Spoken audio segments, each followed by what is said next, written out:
Sheikh chilli की मरियल घोड़ी। शेख जी एक बार दुबली पतली घोड़ी पर सवार होकर अपनी पत्नी के साथ ससुराल आ रहे थे। घोड़ी के पीछे पीछे उनकी बेगम चल रही थी। कुछ दूर चलकर उन्हें एक आदमी की आवाज सुनाई दी। कैसा मूर्ख आदमी है! औरत तो पैदल चल रही है और खुद मजे से घोड़ी पर बैठक कर जा रहा है। शेख जी ने यह सुनकर कहा, बेगम मैं उतर जाता हूं, तुम बैठ जाओ। बेगम साहिबा पैदल चलने के कारण थक गई थी, सो झट से घोड़ी पर बैठ गई।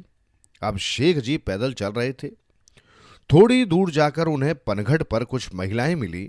उन्होंने शेख जी को देखकर कहा, कैसा मूर्ख आदमी है जो खुद तो पैदल चल रहा है और औरत को घोड़ी पर बैठा रखा है। इस औरत को भी तो शर्म नहीं आती। शेख जी ने जब ये बात सुनी तो खुद भी घोड़ी पर सवार हो गए। अब कमजोर घोड़ी मियां बीवी के बोझ से दबे जा रही थी और एक कदम चलने को तैयार नहीं थी, पर शेख जी उस पर बराबर चाबुक बरसा रहे थे। आगे चलकर उन्हें कुछ राहगीर मिले। उन्होंने शेख जी को देखकर कहा, कैसा मूर्ख आदमी है, बेजुबान पशु को इस तरह चाबुक मार रहा है, इसे शर्म नहीं आती? शेख जी ने यह सुनकर कहा, बेगम नीचे उतरो, दुनिया वाले बिल्कुल मूर्ख हैं। अब दोनों पैदल चल रहे थे और घोड़ी खाली चल रही थी।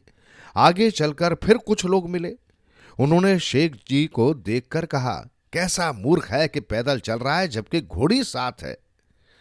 शेख जी ये सुनकर एकदम भड़क गए और घोड़ी को गिराकर उसके पांव बांधकर कंधे पर उठाकर चल दिए। थोड़ी दूर पर कुछ और लोग मिले और शेख जी को देखकर तालियां बजाने लगे। मूर्ख है! शेख जी को बड़ा गुस्सा आया और उन्होंने घोड़ी को कुएं में फेंक दिया।